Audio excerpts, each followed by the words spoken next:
100세까지 잘 걷는 방법 알아볼게요. 네, 울산대학교 의과대학 서울아산병원 노년내과의 정의원 교수입니다.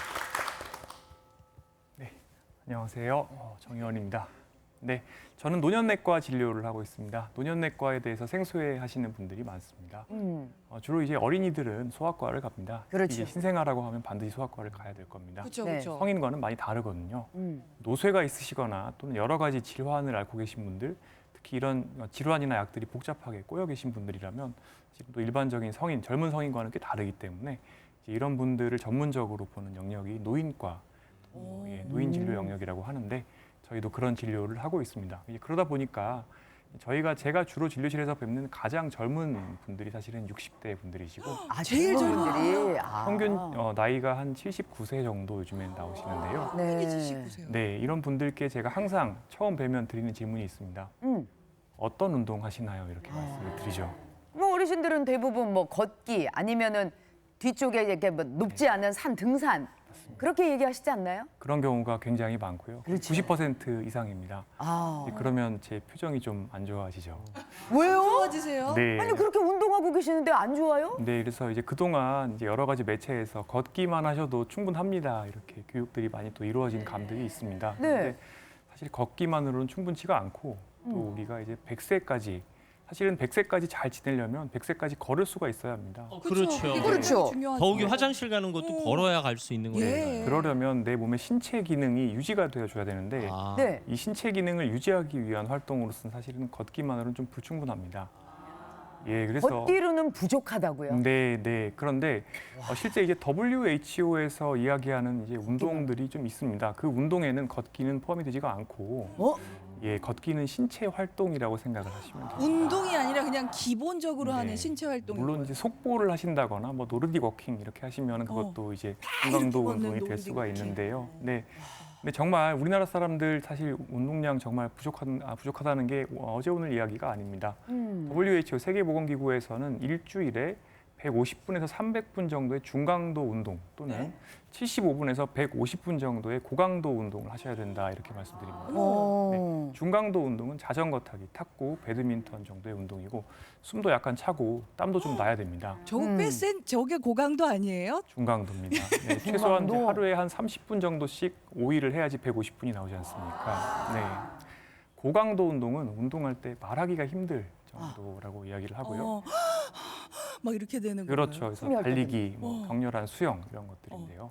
그래서 이제 고강도 운동을 하면 조금 더 짧게 해도 중강도 운동을 대체할 수 있다 이렇게 얘기를 하고요. 최근에 이제 국제 연구팀이 163개 국가를 조사를 했습니다.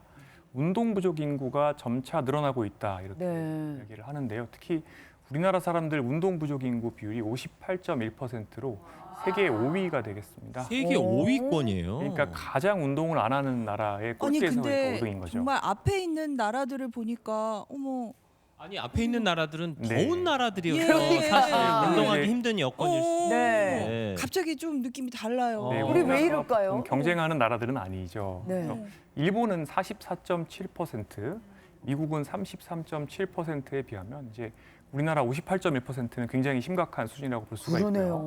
또 이제 남성은 55.9%, 여성은 60.3%로 여자가 더 여성분들이 안 하네. 더 운동 안 하십니다. 와, 그리고 그렇구나. 지난 10년 동안 운동 안 하는 분들의 비율이 꾸준히 증가되고 있는데 또 고령층이 될수록 이 비율은 더 높아지고 있습니다. 진짜 나이가 들면서 더 안 하는구나. 우리나라 그러니까요. 사람들은 뭐 책도 안 읽는다고 그러고 운동도 안 한다고 그러고 뭘 하느라고 이렇게 바쁘신가. 우리나라는 먹으려고 아. 서로들 먹으려고 아침마당 그러지. 보시나. 잘 먹으려고. 네. 먹는 거에 관심이 많아요. 자, 여기서 질문 하나 드리겠습니다. 네. 운동은 왜 해야 될까요? 뭐 당연한 거 아니에요? 이거 오래 살고 건강하게 오래 살려고 그러는 네, 거잖아요. 그렇죠. 네. 사실은 100세까지 나의 건강을 유지하고 특히 삶의 질을 유지하고 또 질병을 예방하는 효과가 있고요. 그렇죠. 또 노쇠와 치매를 예방해서 100세까지 자립한 삶을 살 수 있기 위해서는 운동이 정말 중요합니다. 그래서 100세까지 내가 자유롭게 걷기 위해서는 기초 체력이 필요한 것이라고 보시면 되겠습니다. 자, 기초 체력이라는 것은 무엇이냐면 우리가 밥을 먹을 때 네. 보통 3대 필수 영양소, 탄수화물, 단백질, 지방 이런 거 다 먹어야 되고 뭐 물도 많이 먹어야 된다 이렇게 네. 하잖아요. 운동도 마찬가지입니다. 그러니까 유산소 운동을 할 수 있는 심폐지구력, 유연성을 할 수 있는 관절 가동 범위, 그리고 근력 운동, 그러니까 근력을 쓸 수 있는 이제 근지구력, 또 순발력, 그다음에 균형 운동을 할 수 있는 나의 밸런스와 관련된 능력. 이 모든 것들이 어느 정도가 유지가 되어야지 사실은 안전하게 걷고 또 신체 활동을 하실 수가 있습니다. 그냥 뭐 근력 하나가 아니라 이게 다 갖춰져야 되는 거군요. 네, 맞습니다. 이 네 가지 중에 본인에게 가장 취약한 것들이 문제가 되어서 결국에는 어떤 문제, 부상이라든지 낙상 이런 것들을 이제 일으킬 수가 있습니다. 예를 들어서 코어 운동이 굉장히 중요한데요. 제가 항상 말씀드리지만 코어가 취약해지면, 그러니까 숨 쉬는 근육, 복근, 등 근육, 골반저 근육, 중심을 잡아주는 근육인데요. 이런 근육들이 취약해지면 사지, 팔다리를 더 무리해서 쓰게 될 가능성이 높습니다. 그러다 보면 예를 들어서 뭐 골프를 치시는 분들은 네. 그러다가 부상도 많이 입고요. 또 등산을 하다가도 괜히 쓸데없이 이제 발목이나 이런 데 더 많이 다칠 가능성이 증가되는 거죠. 아니 그러니까 이게 코어 중심에 근육이 없으니까 네. 팔다리를 쓰다가 다치는군요. 그리고 이 중심을 잘 잡기가 또 어려워지는. 그렇구나. 밸런스 문제까지 있겠네요. 네, 그렇습니다. 그래서 말씀드렸던 네 가지 기초 체력을 구성하는 요소들이 어느 정도 유지가 되어야 노년기에는 이제 뭐 맨발 걷기를 하신다 또는 네. 등산을 하신다 하더라도 제대로 하실 수가 있게 되는 겁니다. 네. 어느 하나라도 소홀히 하면 안 된다 이런 네, 말씀이네요. 그렇습니다. 근데 이런 개념들이 이제 좀 우리나라에서는 많이 빠져 있죠. 어. 그러다 보니까 걷기만 하면은 물론 걷기를 정말 제대로 하시면 이 네 가지가 좋아지긴 하는데요. 아직- 걷기만으로 충분하다 생각하시는 분들이 아니 많아요. 근데 제가 어디서 봤거든요. 네. 걷기만 하면 의사들이 할 일이 없다 그랬는데 네. 그건 아니었네요. 그럼. 꼭 그렇지는 않습니다. 걷기는 이제 반드시 해주셔야 되는 뭐 밥 먹는 것과 비슷한 그런 이동 활동이라고 생각을 하시면 되겠습니다. 그러니까 이거는 기본으로 깔리고 추가적으로 더 해야 된다. 네, 그렇습니다. 아. 그래서 제가 강연에서 늘 말씀드리는 게 더 일찍 운동 포트폴리오 만드셔야 됩니다. 지금 시작하지 않으시면 70대 중반이 되면 이미 몸이 너무 굳어 있고 또 인지 기능도 떨어지기 때문에 그때는 만드시기 어렵습니다. 이렇게 말씀드려요. 그런데 사실 이렇게 말씀드려도 잘 와닿지 않는다라고 하시는 분들도 있고 또 유튜브에서 저한테 악플 다시는 분들도 있어요. 사실. 뭐라고요? 악성 네, 댓글까지요. 나는 굵고 짧게 살 거니까 잔소리하지 마라. 와 그렇게까지 얘기를 해요? 네. 아 이게 잔소리로 들리시는 네. 분들 사실 어머나. 많죠. 네. 교수님은 배려해서 하시는 말씀인데. 그러니까. 네, 그래서 제가 이제 돈에 좀 비유를 들어서 설명을 좀 돈. 드리겠습니다. 네. 좋습니다. 저희 좋아합니다. 네, 그래서 우리가 몸과 마음의 건강을 잘 유지하면 정말 얼마나 절약할 수 있을까요? 사실은 가장 이제 최악의 경우를 사례로 들면 네. 우리가 이제 거의 와상, 그러니까 침상 생활을 하게 되고 마지막에 이제 노년기 마지막 끝 부분에요. 간병인을 24시간 쓰셔야 되는 상황이 벌어지게 되면 그렇죠. 지금 현재 이제 물가로 거의 뭐 한 달에 5,600만 원 정도가 들어갑니다. 한 달에 5, 600. 네, 1년에 6천만 원이고요.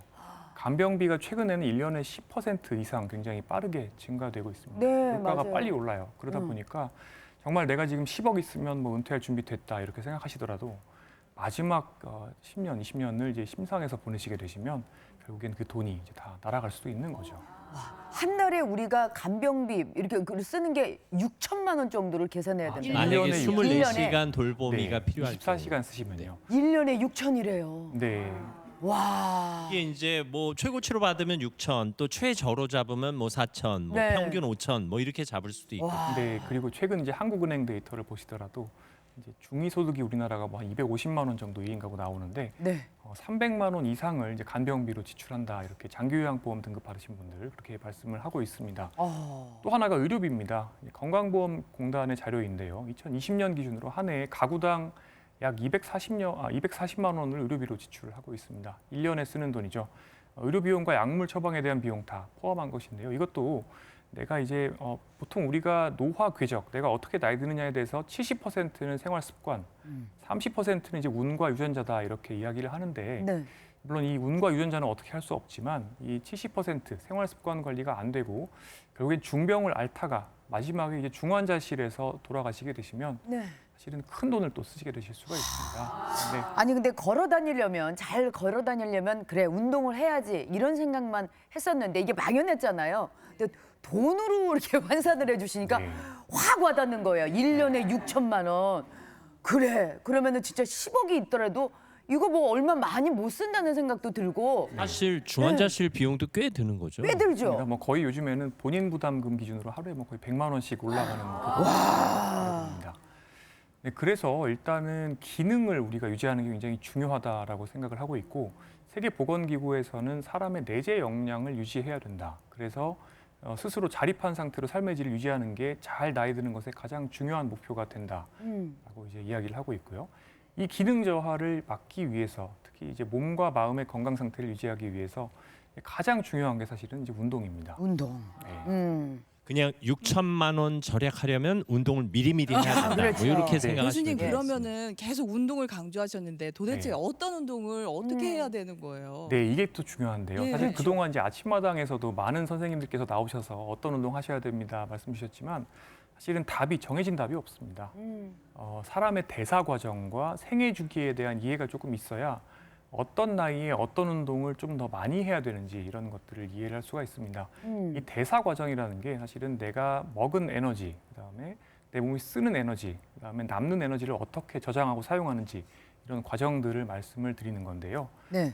예, 이게 젊었을 때 우리가 태어난 지 얼마 안 됐을 때는 사실은 성장과 발달이 필요합니다. 이 시기에는 조금 더 많이 먹어줘야 됩니다. 기본적으로는 내가 좀 에너지가 부족한 겁니다. 이게 피가 되고 살이 되는 과정입니다. 그래서 저는 쉽게 말해서 아이들은 어느 정도 흰쌀밥에 고기를 많이 먹어야 된다. 그래요. 네. 정 교수님 입에서 흰쌀밥과 고기를 먹으라는 말이 나오는데 아이들 성장. 애기들. 그러니까 아이들. 아이들한테 네, 필요하단 그런 말이에요. 에너지가 물론 너무 과해서 예를 들어서 과자를 너무 많이 먹는다거나 뭐 콜라 사이다 너무 많이 먹으면 소화 비만되고 오히려 그렇죠. 성장에 장애가 될 수 예. 있는데요.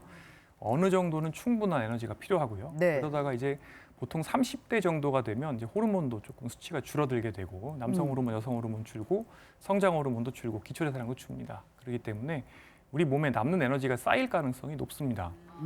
이때는 내 몸에 남는 에너지가 결국에는 노화 속도를 빠르게 만들고 질병을 빨리 불러일으킵니다. 그렇기 때문에 이제 만성질환, 혈압당뇨, 고지혈증 그리고 대사질환 예방하기 위해서는 이 30대에서 대략 한 60대 초반 정도까지는 이 대사 과잉을 줄여야 됩니다. 그러다 보니까 이제 운동에서도 유산소 운동을 많이 하면 노화 속도가 느려진다. 요즘에 이런 이야기들을 신문에서 많이 접하셨을 겁니다. 또 하나가 이제 노화 과정에서 30대 중반이 되면 사람의 관절, 여러 군데 관절들이 딱딱해집니다. 그렇기 때문에 30대 중반부터는 스트레칭에 신경을 많이 써줘야 됩니다. 그래요. 네. 이제 그러다가 여성분들 같은 경우는 이제 완경기가 오시거나 이제 남성분들은 이제 60대 정도가 되면 그때부터 조금씩 식욕도 떨어지고 소화도 잘 안 됩니다. 근데 이때부터는 내가 필요한 에너지보다 먹는 에너지가 적을 수가 있고 그런 과정에서 사실은 에너지가 부족 상태가 되기 때문에 이 부족이 사실은 근육이 축나는 걸로 옵니다. 그래서 노년기에는 근감소증이 문제가 되고 그래요. 예, 근감소증이 생기면 치매가 온다 이런 얘기들도 많이 합니다. 그래서 이것을 이제 일본에서는 그냥 쉽게 말해서 이렇게 얘기를 합니다. 60대 중반이 됐으면 치매 예방하고 노쇠 예방하려면 고기를 충분히 씹어야 된다. 고기를 먹어야 된다. 네, 그래서 제가 어린 아이들이 흰쌀밥에 고깃국 먹어야 된다고 말씀드렸는데 네. 노년기가 되면 비슷해집니다. 흰쌀밥에 단백질도 많이 고깃국을 먹어야 되는군요. 그렇습니다. 그래서 오. 젊었을 때 노화를 늦추는 식습관하고 노년기에 근육 지키는 습관이 좀 다를 수가 있습니다. 그렇군요. 네. 그렇구나. 잘 먹다가 덜 먹다가 결국 또 잘 또 잘 먹어야 먹어야 된다는 된다. 그렇습니다. 어. 이야, 저는 아직 덜 먹어야 되는 거네요. 아직은 조금 덜 드셔도 되는 거죠. 네. 덜 먹을게요. 근데 나이 저는 드신 분들 내일 모레 60인데 먹고 싶은 게 너무 많아요. 아직 성장기인가 봐. 아이고 참. 거짓말 무슨 성장? 아니 근데 나이 드신 분들은 소화가 안 된다고 고기 잘 안 드시거든요 이제. 그러니까 그럴수록 더 드셔야 되는 거죠. 그래요? 역설적이죠. 네. 아 그래요. 드셔야 되는구나. 그러니까 동물성 단백질을 충분히 섭취해라. 네, 이 말씀. 노년기가 되면 근육을 지키기 위해서 네. 노력을 해줘야 되고요. 아니 근데 제 나이 또래 뭐 3, 40대에서는 유연성 네. 운동 많이 하라고 아까 스트레칭 하라고 네. 하셨잖아요. 근데 사실 지금 60, 70대 어머니 같은 경우에는 젊을 때 그런 운동 안 하신 분들이 그치. 대부분이시란 말이에요. 네, 최대한 빨리 배우셔야 되고요. 어. 왜 아, 그래요? 그러냐면 제가 이제 맨발 걷기 하시는 분들 이렇게 관찰을 해봅니다. 그러면 정말 관절이 굳어 있어서 제대로 걷는 분들이 많이 없어요. 그러다 보니까 이제 오히려 무릎이나 이런 관절들의 에너지가 몰릴 수 있고 그러면 오히려 퇴행성 변화가 빨리 올 수가 있습니다. 그러니까 더 아픈 방식으로 걷게 될 수 있는 거죠. 그렇기 때문에 조금 더 일찍부터 이 유연성에 대해서 사실은 관심을 가지셔야 되고요. 유연성이 좋으셔야 이제 몸들을 조화롭게 또 사용을 할 수가 있고 그렇게 하셔야 사실은 신체가 편안하게 움직일 수 있는 범위가 넓어질 수가 있는 거죠. 진짜 네. 나이 들어도 유연성이 굉장히 그러니까 중요한 늦었다고 거군요. 생각할 때가 가장 빠를 때라는 얘기인데 유연성 운동 뭐 하라는 거예요? 네, 그래서 뭐 필라테스 요즘에 굉장히 인기인데 이런 아, 것도 필라테스. 좋고요. 네, 요가나 스트레칭 같은 운동도 좋고 이런 정적인 운동을 사실은 뭐 매일매일 해주는 게 제일 좋고요. 적어도 일주일에 서너 번 정도는 꾸준히 평생 동안 이제 하셔야 됩니다 말씀을 드리고 있고 처음부터 무리하시지 마시고 네. 평생 동안 점진적으로 이렇게 하는 정도를 높여 나가시면 좋습니다. 그러니까 요새 어떻게 보면 그 화요일에 이광기가 필라테스 엄청 열심히 그러니까 하잖아요. 네. 그러니까 누가 그러더라고요. 나중에 6천만 원 쓸 걸 미리 한 달에 1,200을 쓰면 나중에 그 돈이 어떻게 보면 남는 돈이 된다는 거예요. 여기 지금 미리 투자를 해놓으라. 1, 200은 좀 많고. 1, 200 안 써도 1,200은 돼요. 맞나? 네, 한 1, 네. 20, 1, 20. 예, 1, 20만 원만 써도 한체적으로. 돼요. 네, 네. 예. 그런가? 네, 그래서 제가 이제 60대가 되면 또 그때부터 호르몬 변화도 있고 에너지 부족 상태가 된다 그랬는데 이때 이제 만성 질환도 많거든요. 그러다 보면 만성 질환이 쌓이고 몸에 고장이 쌓이면 노쇠 현상이 나타납니다. 네. 네, 이 노쇠가 나타나면 결국에 이제 근육이 부족하고 그 결과는 사실은 치매, 침상 생활, 돌봄 요구로 나타나게 되는 거죠. 그래서 이 시기에 이제 근력 운동을 말씀드린 것처럼 비중을 확 높여야 되는 겁니다. 근력 운동을 진짜 그렇게 높이는 게 중요하겠네요. 네, 이게 왜 그러냐면 사실 사람의 근력이라는 게 30대 중반부터 1년에 한 1%씩 복리로 빠집니다. 네. 기본적으로. 네. 아, 네. 그냥 하나하나 빠지는 게 아니라 복리로 복리로 빠져요. 빠집니다. 근데 60대부터는 이 속도가 올라가게 되고요. 음. 이게 어떤 문제가 있냐면 내 병도 많고 또 호르몬 변화도 있고 이러다 보니까 똑같은 양의 단백질을 먹고 근력 운동을 해도 근생성이 안 되는 현상이 생겨요. 이걸 동화 저항이라고 합니다. 네. 아미노산을 근육으로 만드는 집 짓는 거죠. 이걸 동화작용이라고 하는데 이 동화작용의 효율성이 떨어지는 겁니다. 여성분들은 완경기에 에스트로겐 레벨이 줄면 호르몬이 부족해지면서 동화저항이 더 빨리 옵니다. 그래. 이렇게 되면 결국에는 이제 에스트로겐이나 이런 호르몬들이 근육 건강, 뼈 건강을 그동안 지켜주고 있던 건데 이 호르몬이 받쳐주는 게 없어지기 때문에 그때부터는 뼈와 근육이 급속하게 녹는 거죠. 그래서 어떤 연구에서는 정말 60대부터는 뭐 연간 3%씩 근력이 줄어드는 그런 현상이 관찰되기도 합니다. 그래서 이제 이렇게 근육 기능이 떨어지게 되는데 문제는 근력은 사실은 삶을 지탱하는 어떤 악순환을 막아주는 굉장히 중요한 안전망입니다. 그래서 보시는 것처럼 이제 근육량이 떨어지게 되면 사실은 바깥 활동이 줄어들고 바깥 네. 활동이 줄어들게 되면 또 우울감이 생기고 그렇죠. 사람을 만나서 이야기를 자꾸 해야 되는데 그런 응. 것들을 안 하게 되면 인지 기능이 떨어지죠. 그렇죠. 그래서 결국에 노년기에 우리가 인지 건강 또 신체 건강이 중요한데 이런 것들이 악순환을 겪게 되고 그러다 보면 당 조절도 안 되고 모든 것들이 약도 들고 악순환이 되는 겁니다. 그렇기 때문에 결국에는 이제 근력 운동을 하셔서 이런 것들을 막으셔야 된다는 거고요. 근육 조금 줄어드는 게 네. 파생되는 악영향이 참 아유. 많네요. 네, 그래서 어마어마하네요. 보통 이제 노년 의학에서도 가장 먼저 이제 근력, 신체 기능이 떨어진다라고 생각을 하고 그 다음부터 저희가 생각하는 모든 돌봄 요구라든지 인지 기능 저하 이런 것들이 이제 정말 슬슬 다 따라오기 시작해서 악순환을 만든다 이렇게 말씀 많이 드립니다. 그래서 내 몸의 네. 기초 자산이라는 얘기고. 기초 자산이고요. 네, 실제 코로나 시기에 보면 네. 이제 코로나 걸리고 나서 5kg씩 체중 빠지시고 체력 떨어지면서 외부 활동 줄고 그러고 나니까 악순환 경험하시는 분들 참 많으셨거든요. 네. 그렇군요. 그게 다 근력이 부족하기 때문이다. 네. 말씀이네요. 제가 이제 노년기에 고기도 그래서 많이 드셔야 된다고 말씀을 드리는 거고요. 네. 얼마나 먹어야 되는 거예요? 동화 저항 현상이 생기면 하루에 젊은 분들은 0.8g 체중당 드시면 되는데 네. 노년기에는 1.2g에서 1.5g 그러니까 거의 50%에서 2배까지 단백질을 드셔주셔야 아니, 되는 그러니까 겁니다. 젊은 사람보다 2배를 먹어야 된다는 거의 거예요. 쉽지 않죠. 그렇게나 많이 드셔야 돼요. 씹기도 어렵고 식욕도 가뜩이나 떨어지고 소화도 안 되는데 체중 60kg면 매 끼니당 24g의 단백질을 드셔주셔야 됩니다. 이게 어느 정도 매 끼니당이요? 네. 어, 닭가슴살 100g에 단백질이 28g 들었고 저 한 개 다 고등어 먹어야겠네요. 그렇죠. 고등어 100g에 25g 들어 있습니다. 달걀이 하나에 보통 6g, 7g 이렇게 들어 있습니다. 달걀. 엄청나게 먹어줘야 되는 거죠. 그럼 달걀을 하루에 한 몇 개 정도 먹어야 되는 거예요? 물론 이제 달걀만으로 다 보충을 하는 것도 아니고 사실 안 되고. 쌀밥에도 들어있기 때문에 음. 달걀만으로 환산하기는 좀 어렵지만 만약에 달걀만 드신다 그러면 60kg 기준은 거의 한 9개 정도 드셔야 됩니다. 그러다 알을 낳겠네. 알을 낳겠어. 그러니까 아유, 한두 개는 또 두부로 먹고 네. 한두 개는 또 콩으로 먹고 이렇게 또 먹는 고기도 먹고. 네. 아, 그래야 되는군요. 네. 엄청나군요. 그래서 이제 60대가 되면 이제 근력 운동이 많아져야 된다라고 말씀드립니다. 그러면은 근육 네. 운동만 계속 하게 되면은 그것도 잘못된 거 그것도 아니에요? 잘못된 근육 겁니다. 운동. 그래서 예. 제가 말씀드린 것처럼 포트폴리오를 만드셔야 됩니다. 아. 네, 이게 이제 결론인데요.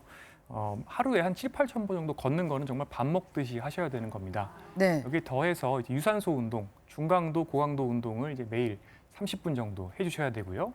그다음에 근력 운동, 전신 근력 운동, 오늘 이제 심원섭 선생님께서 보여주시겠지만 이런 운동들을 매주 적어도 2회 정도 해주셔야 됩니다. 그리고 당연히 스트레칭 그리고 코어 운동, 뭐 이런 정적인 운동, 균형 운동들 매일매일 습관처럼 해주시는 게 굉장히 중요하고요. 근데 제가 사실 이렇게 운동 말씀드리면 한두 가지 동작 알려달라 하시는 분들이 굉장히 많고요. 네네. 제가 이런 분들한테 항상 또 말씀드리는 게 있습니다. 응. 사실은 많은 분들께서 일단 너튜브 켜고 그냥 따라하시는 거기에 것입니다. 걷는 운동 치면 짜르륵 나오고요. 코어 운동 치면 짜르륵 나오고요. 다리 운동 치면 짜르륵 나오고.